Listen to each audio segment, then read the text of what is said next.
weeks of saying he will keep his hands off the speakership race, President Duterte on July 8th announced who he thinks should be the next Speaker of the House of Representatives. Your Speaker will be Alan Peter Cayetano. Ang sharing dito is he shares the term with Lord Velasco. And si Romualdez will be the majority floor leader.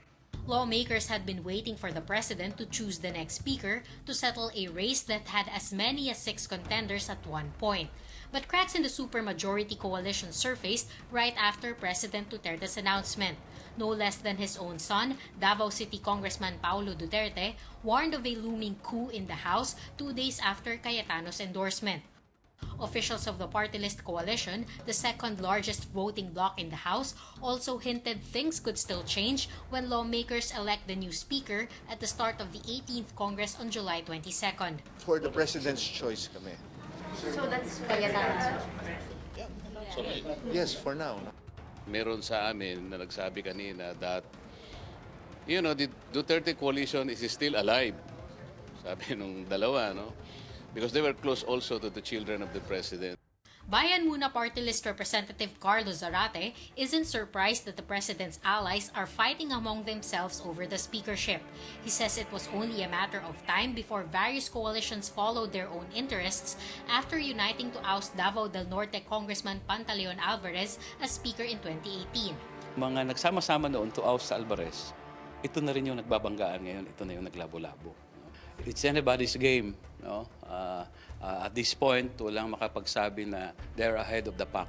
Political science professor Jean Franco of the University of the Philippines says the election of former President and then Pampanga Representative Gloria Macapagal Arroyo as Speaker showed it's no longer just President Duterte who could call the shots in the House. The President had confirmed that his daughter, Davao City Mayor Sara Duterte, was behind last year's leadership coup. Traditionally and historically, the President always has a say in who the speaker will be.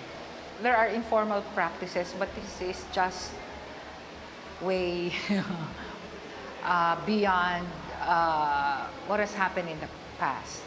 It makes the case of the speakership of the House of Representatives some kind of a family decision. As the fourth most powerful official in the country, the Speaker can make or break the President's legislative agenda.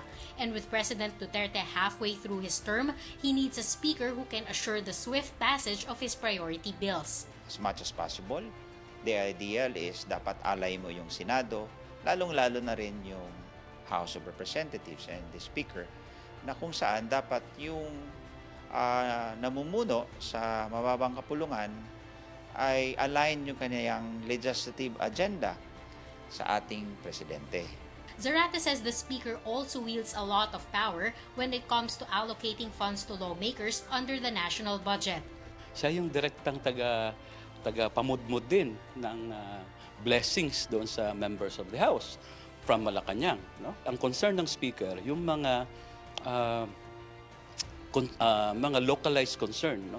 ng mga members of the House. Following the President's endorsement, Cayetano met with the two lawmakers who had been his fierce rivals for Speaker.